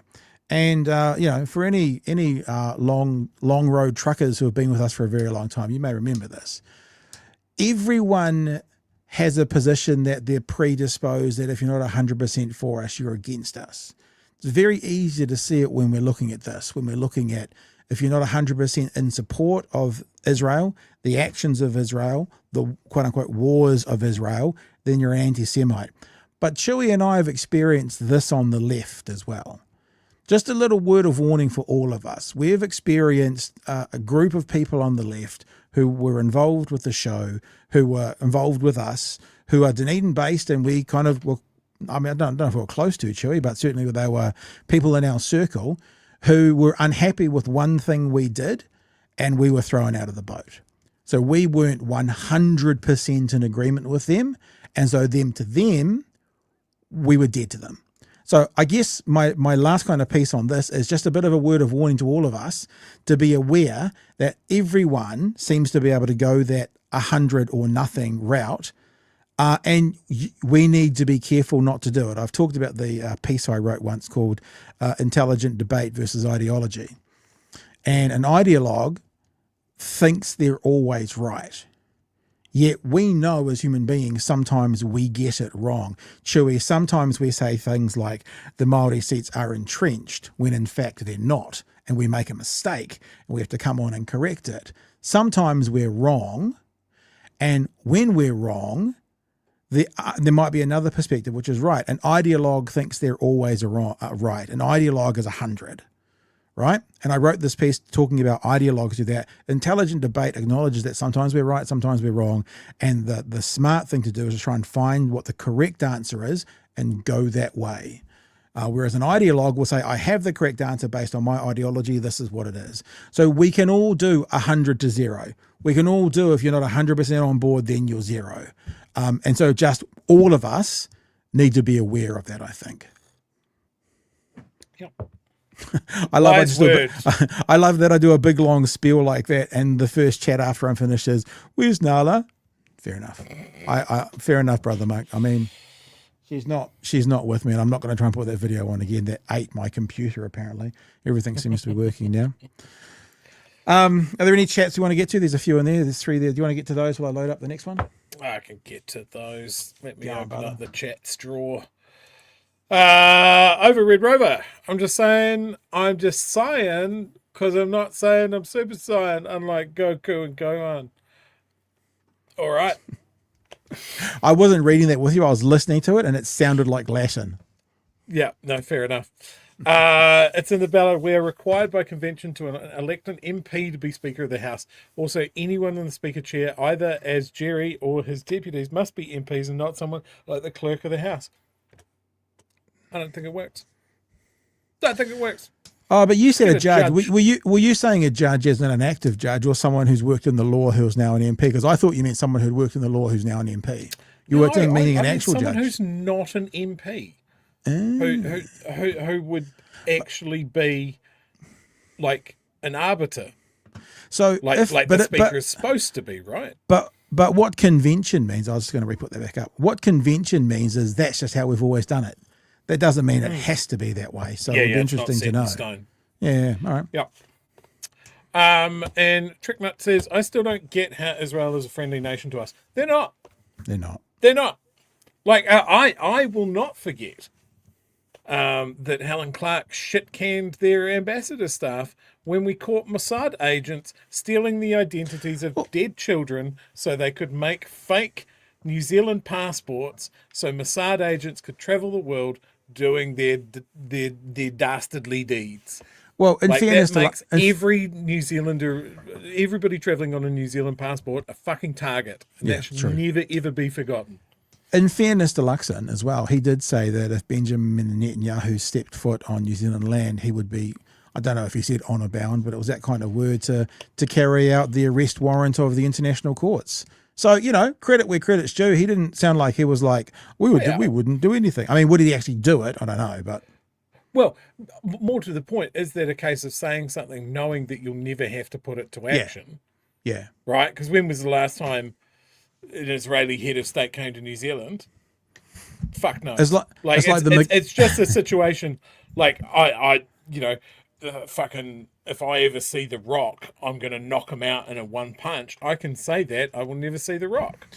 I used to think like you. Then I started working in radio, and playing 7 Degrees of Separation with me is fun. This is what I'm saying. Like Luxon could have done a something, and he could have booted their ambassador. He could have, that's the thing. They could have sent them packing. I think there is enough reason to do it. And like the argument of like, oh, we don't do that because, we want to keep the lines of communication open. Are they lines of communication? Email, bro. We've got email now. That's what I mean. Is the Israeli ambassador communicating the people of New Zealand's deep distaste with the actions of the Israeli state? It's a bit if like they're not doing that, then what's the point of them being here? Send them home. It's a bit like was it Bill and Ben who did their or was it Jono and Ben? They did the election campaign, and they could say we're going to give $1 million to every New Zealander because McGilligan is serious. We're going to give every New Zealander 3 cows in their backyard because it's McGilligan serious. They can promise anything. You can promise anything you like. Yeah. That was the whole thing with New Zealand First or ACT. You can say whatever you like, knowing that you're never going to have to put it in action because another party, even if you do get into government, is going to overrule you if it has a leader that is capable of doing a negotiation, which is not what we have. In fact, that actually means you can promise anything in the election, and then after the election, if you're going, well, we had to give up, we had to give up some things to get some things, and this is how we negotiated. So actually, that's a bit of a scary thought. Study Boys says if we start thinking we can't be wrong, then it becomes scary. We can all be wrong. Well, not me, LOL. Just kidding. And expanding on that, when you sit there and you go, we are granted this land because God promised it to us, and we're God's chosen people, and therefore, if God's not actively coming down and telling us to stop doing the thing, then God must agree with us. That's scary. All right, let's get to the last part of the show, so we can head off to the weekend. And it is just because we haven't talked about this guy for ages, but our old friend of the show, Kieran McAnulty. I mean, maybe we'll get him on at some stage in the future, but don't know quite what's happening with. Don't know if he'll come back. No, maybe not. I was on breakfast this morning, and they were talking about to toll or not to toll. We've had this kind of conversation with Kieran, but I think on Tuesday night they maybe weren't quite as strong as what they are now about tolling the current bridge. We had this conversation, and Chewy was thinking again last night, I don't like the idea in general of tolling roads already, but if it was used as if you didn't say it was a toll on the bridge, if it was a congestion charge, I mean, there must be a way to stop people getting into Auckland. This is the response from a viewer, and I think the viewer said something like, for many of us, tolls, cars aren't an option. I mean, in places like London, Chewy, where they've got a congestion charge, they've got a fantastic, train system. Yeah. But for many people, they don't have that option. I mean, many people in many cities don't have that option because we don't have good public transport. And I think that's either the introduction to this comment or the next one. But let's talk about tolling on bridges with these two lads. If we're not going to pay for it with a toll, we're going to have to borrow the money. So what's the right way for you? Well, actually, I think it's not quite as simple as that. There's a really important point in the middle here that we want to make, is that we're not opposed to tolls. And frankly, I'm surprised that tolls haven't been utilised more in the past. But it's really important as to how they are applied. So if we think back a few months ago when the government floated the idea of tolling the Manawa to Tararua Highway, there was a massive uproar in the community, and we got behind them because, fair enough, there was no talk of a toll when this road was announced and when it was built. We believe tolls should not be applied to existing roads. They should only be applied to new roads in order to help pay for them, as long as there is a free alternative for people. And that's quite a simple principle that we stick by. So we would not support in any circumstances tolling the existing Harbour Bridge when it was first tolled in 1959 for 2 shillings and 6 or whatever, which incidentally I found out is $9 in today's currency. Right. But that is far too expensive. Oh, did you know that? Yeah. To be paying $90 a week just to get to work or school when the bridge already exists. I actually agree 100% with that. But, the flip side to that was if it was a congestion charge, all of a sudden you might have people, I was going to say car sharing. The word jumped out of my head. Carpooling. There you go. You might have people carpooling because if there's 5 of you in the car, then that $90 becomes, what, $18 for the week? So, I mean, I don't like the idea of tolling roads. I do think Auckland in particular, Wellington, maybe Wellington because it's so tough to get in and out of, some kind of congestion charge or fee for going into the centre city could be useful, as long as, we'll say it again, as long as there is an adequate public transport system alongside it. Yeah.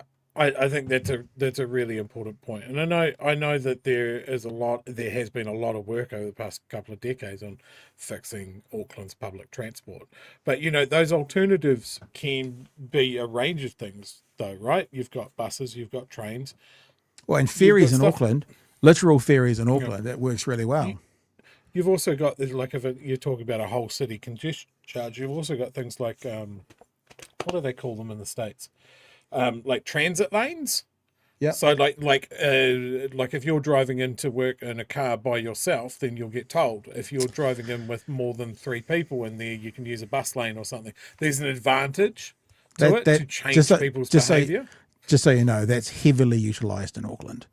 Like they're called T zones, and there's T2, T3, T4. I wouldn't know because I don't believe in the North Island. So. I know it's a mythical land like Australia, but they do actually do that. You can use the faster lanes if you've got 4 people, sometimes or 3 or 2 in the car. So it's quite a good system.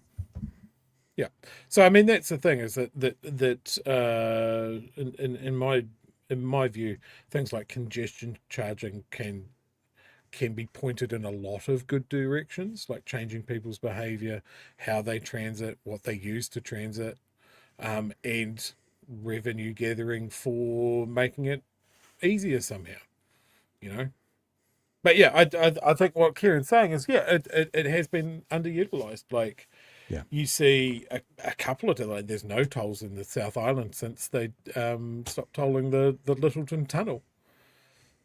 And I think that's like, if you're using Kieran's logic there of like, would only toll if you had another way of getting to Littleton, and okay, there kind of is, but I hope you like gnarly roads. I mean, I agree. That's the philosophy I agree with. I've always had that philosophy. I guess the one difference would be if it was a road going to a place where there was no other roads. Like, I don't know if that exists in New Zealand. But if there was a road going somewhere where there was currently no road, so there wasn't an alternative because it was a brand new access point, I don't know if that exists. Or what if it was like, they've always talked about a train, let's just say it was a road, between like Queenstown and Te Anau, sort of across and down through the hills rather than all the way around and all the way back out. I mean, you can go a freeway, but it takes you whatever it is, 3 or 4 hours, and they reckon a straight line might be more like an hour. I mean, that's it. Like, you get to a point where, there's an alternative. It takes you a day to get there, or you can come on this one for 2 hours. Like, there's got to be a disparity somewhere where you go. But mind you, if they did toll that road, you'd go, well, my $5 is better spent than the 9-hour drive. So I don't know. Anyway, let's go with the next one, because this is the part of the conversation where a viewer has just asked about, sometimes this is not a choice. Like, I mean, if you're in Auckland and you started work at 3 a.m, public transport's not a choice. It's not always a choice. It's also not hard to get into town if that's when you start, but still, it's not always a choice if you're going across that bridge, if it had a toll on it. And the question was asked, is National a little bit out of touch with what we need, rather than $90 theoretically more for going to work and back? No, look, we're acutely conscious of that, which is why, we're signalling that we're looking at it, and we're being totally upfront and honest and transparent with people about that. I just want to stress that this project, which we do need to do at some point, and we've talked about it for 20 years, because the bridge is coming to the end of its life. It's got real resilience issues. I mean, anyone who lives in Auckland knows it closes a lot, frequently actually, and those numbers are increasing in terms of frequency. I don't think it closes a lot. I mean, like, this is not the main point. We're going to get caught up on it. It usually closes because of wind, doesn't it? Yeah, but it's not a lot. It's not like, gosh, once a month that thing's shutting down. It closes very occasionally. It will be billions and billions. But actually, sorry to cut in again, it's the first time I've heard someone say that the bridge has an end of life. That's a bit of a freak out. Like, that's a scary thought, because what that means is at some stage that bridge is going to go away. It's the end. It's run its course. It's like that's a scarier thought than a second crossing, because that means you're going to have two crossings, and then what? They're going to knock down the original one and build a third crossing back where the first one used to be. Or it needs some major maintenance. Just to reflect back on the party of Chris Bishop here, that part of the reason that the Auckland Harbour Bridge has been so contentious is that the National Party of the past, when they built it, they cheaped out on it. 4 lanes. They took the 4-lane option. So there's been extra stress on that bridge than was ever planned for. And this is the thing that other countries do well. Like, I can remember, and sorry, this is a reference point for me a lot, watching a Top Gear episode, and I think they were in some parts of China, and they'd made an 8-lane highway, both directions, so 16 lanes, literally to nowhere. And then they started to build the city up around it. It's a completely different, I don't think we can do that in New Zealand, obviously, but the idea of not trying to squeeze infrastructure into a city that is already overcrowded, but to think about, if the land was clear, how would we do it? And maybe find some way in the middle of actually doing it. All right, so back to it. Are you guys out of touch? Billions of dollars, numbers that are actually, frankly, too hard for probably many people to get their heads around. These projects do have to be paid for, and I understand where Kieran's coming from in relation to it, and I understand where the viewer's coming from. Totally understand that. So nothing's been decided. We're working our way through this. There's any number of different options between debt, between borrowing, between tolling, between other ways of doing these things. So, we're just going to work our way through that. And what I want to stress is that in the past, politicians have made grand promises about the second harbour crossing. We're going to do it this, we're going to do it then, it's going to be this. We haven't done that because we want to do the work properly and work our way through these issues carefully, and we want to engage with other parties in Parliament, because whatever happens, governments come and go, that project will endure. Whether he's being fair to how they're going to do it, that's the right words. I mean, we know from speaking to Chippy a couple of times that he says their experience of national bipartisanship is bringing you into a room and National saying, this is how we're going to do it, sign on. I mean, that's what we've been told by Labour, but the words that Bishop's using right now are correct, because this does need to be a 10, 15, 20, 30, 50-year plan. And, when the Greens are at 80% party in the year 2054, this still needs to be going on. And we've got to get it right. And frankly, I don't think we've done that too much in the past when it comes to infrastructure. So we are taking a changed approach, and hopefully people will see that. While we have made our position really clear on the idea of tolling the existing harbour bridge, we are actually playing a straight bet when it comes to infrastructure. I don't know why it's ended up this way, but for some unfortunate, from my perspective, reason, I've got the same portfolios as Chris Bishop almost across the board, so we cannot avoid each other. And so I am the infrastructure spokesperson for Labour. So it's my job to respond to this plan that came out. We have played a straight bet deliberately because the infrastructure sector and, frankly, the general public are sick and tired over successive governments, frankly, the stop, start, carry on. Things get announced, they get cancelled, we go back to the drawing board, we announce something else. It has to stop. And part of that is we can't have a situation where these big roading projects are announced, but we don't have a way to pay for it, which is where we are again now with $56 billion of roading projects, but we're not sure how we're going to pay for it. So on one hand, they're doing the right thing by signalling we need to do this and we've got to figure out how to pay for it. But we are firm on the line of existing roads being tolled.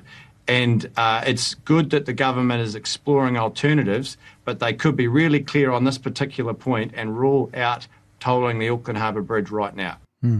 Yeah, they could. But they could also rule out tolling the Auckland Harbour Bridge and bring in at exactly the same time a congestion charge for going over the Harbour Bridge. So, I hear you. I don't disagree with the concept, but yeah, I don't think necessarily it's a one solution kind of deal. Chewy, I've got one other clip to play, which you're going to enjoy. It's only 60 seconds, but we've kind of talked that out. Is there anything else you want to mention about that one? No, I don't really have anything else there. So, apart from one thing, maybe we could put some money towards funding a time machine to travel back in time to the late 40s and start slapping people that decided to rip up all the tram lines. Yeah. Yeah, that's a really, I mean, like, it's a little bit like there used to be trams, there used to be trains in Dunedin, obviously trams in Wellington and stuff. And of course, they thought buses are the way forward, yada, yada, yada, yada, yada. If they had just thought two things, right? It's a service and it gives this city culture and character, you know, and let's keep them going. Like, what would San Francisco be like now without their trams? It's a feature of that city that all the tourists want to ride and get on and go around and sort of thing. So, and also it would solve a problem. The other aspect of that is in more modern times, I'd like to travel back in time a little bit and start slapping the last national government for squandering the opportunity that the Christchurch earthquake was. In what way? For them to do trains, to do trams, because they had a smashed centre city that they could pretty much do whatever they wanted to. Yeah. And they had people leaving the centre city and the eastern suburbs and heading out to Rolleston and Rangiora and that sort of thing, and they could go, maybe we should look at commuter rail for these satellite suburbs that are coming up, because that would be some good future-proof infrastructure planning. But they didn't do that, did they? If we're going to play your game, yes, let's play my game. Let's just say that the time machine can only we can only use it once. We only have the technology to go once backwards and then back again. I think the one thing of our recent past to help, I mean, like, there's lots of things you could do to fix the place, but the one thing of recent times that could have made this country literally a different place is Muldoon cancelling the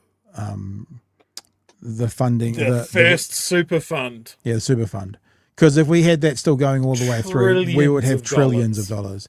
I reckon if there's one economic decision that's been made in our last 100 years, economic, right? Let's be clear, that would have made this country a different place today. It's that.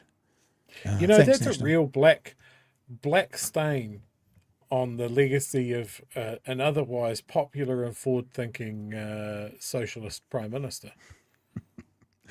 Let's get. I'm a fan of Peggy and the Think Big. Oh yeah, Peggy's Think Big. But yes, the first super fund was communism, so it had to go. Here's the last one. It's only 60 seconds, and normally I don't like these questions. They always have like a silly question. So, what's the trend for Christmas this year? I was like, oh, save me. But this is actually a really interesting question. No, that's what I normally ignore them, Chewie, is what I'm saying. But this question is a really interesting one because they ask about corporate buzzwords. And are there any corporate buzzwords that you hate?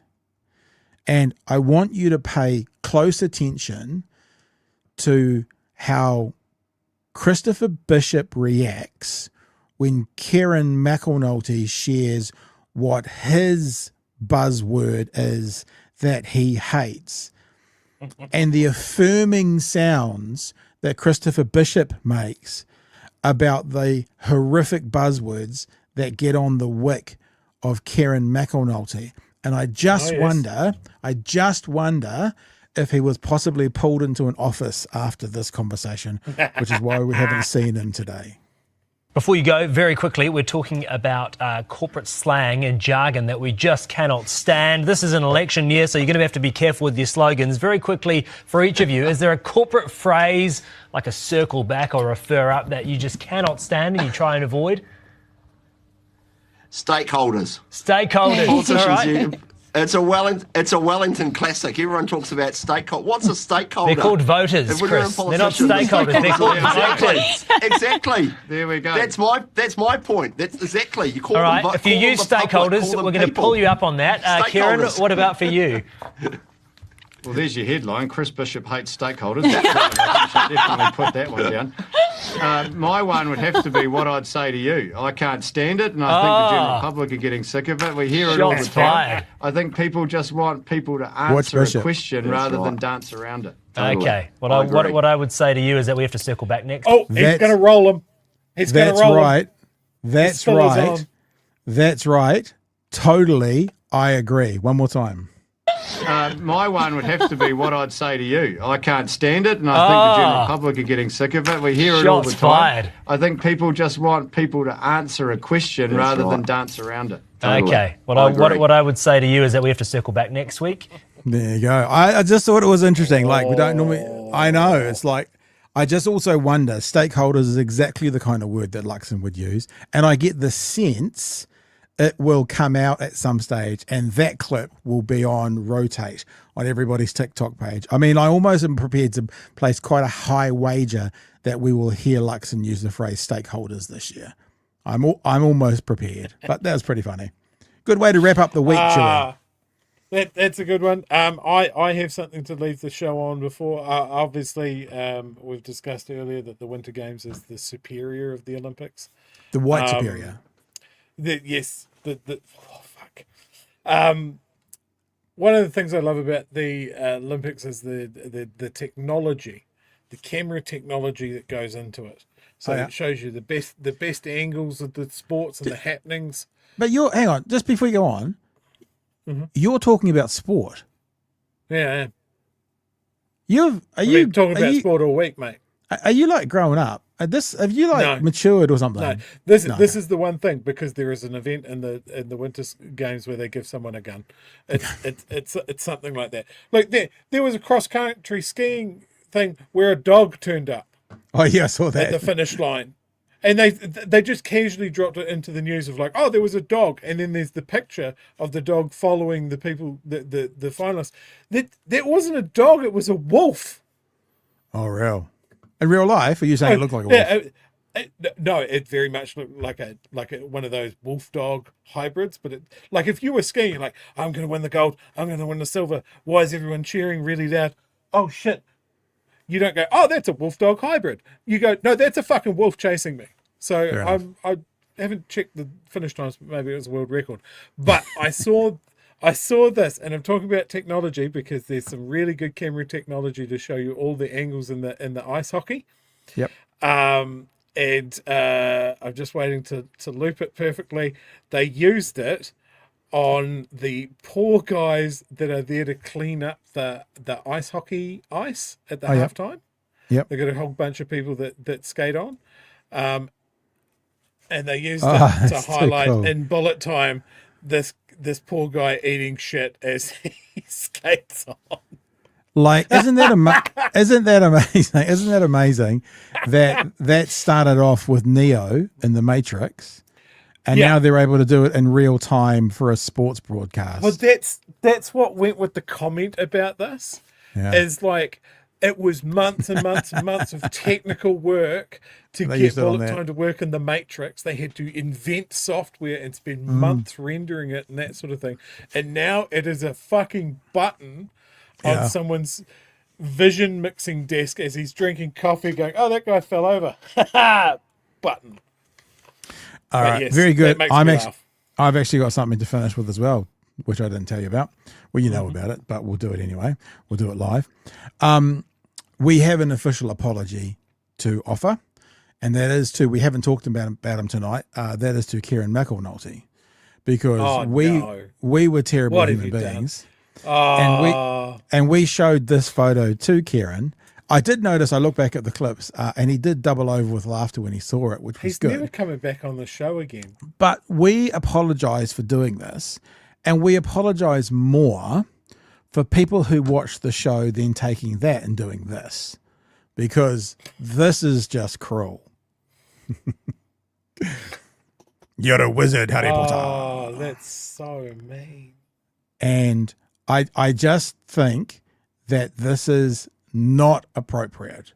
I think that this is too far gone, and I think you should all be very ashamed of yourself. What? Are you listening, Discord? Why are we being so harsh on lovely, fresh-faced Kieran McAnulty? And people aren't using their powers of evil on this. Look at that hair, Look mate. at that. The hair. That's what happened to our domestic oil production. Went into Winston's hair.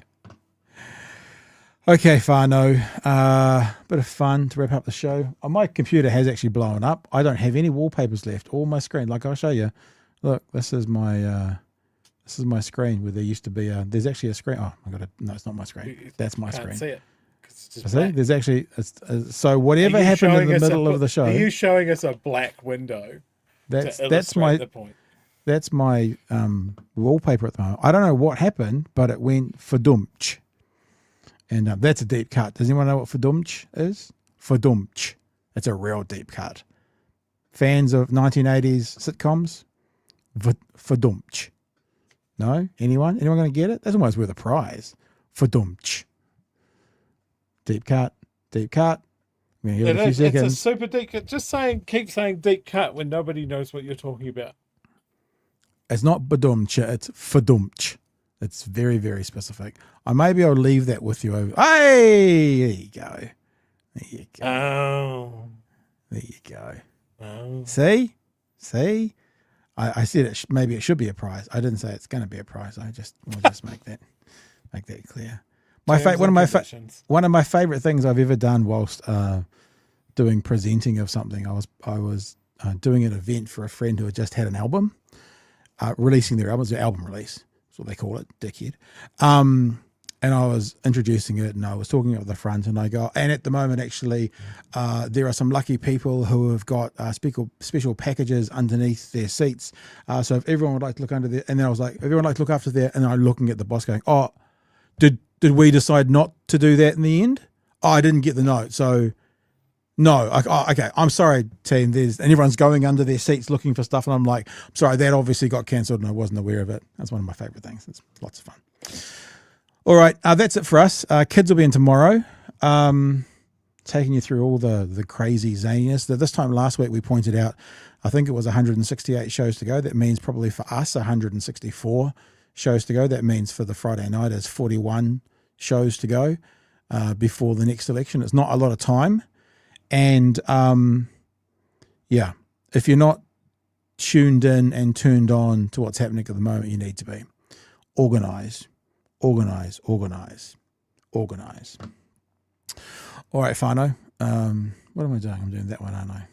And remember, we're going to hopefully we'll have the credits all sorted by Monday. There are the subtle ones still in this. Thank you for being patrons. If you want to support the work we're doing, patreon.com/Big Hero News. Other than that, we will see you on Monday.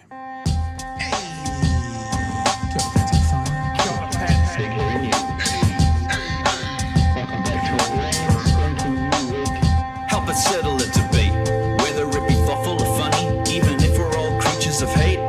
It's a fine line that we're walking together. For better, push aside the temptation to berate. Let's take a note of the corners we stand in. As many points as the hairs on my chinny chin chin. When the news that we're watching is hairy, knowing all the things that we need to be wary of. Like the rich have the hand out for rewards, while the many have to work out what they can't afford. And the rest of us ain't paying attention, or maybe have questions we're too worried to mention. Other media is still dwelling on trivial facts, vetting peas from the rice and the mice from the rats, and picking and choosing a warpath to run, and linking ourselves with the hill to die on. It's gotta come down to a welcoming vibe, with an A and a self and a higher in mind.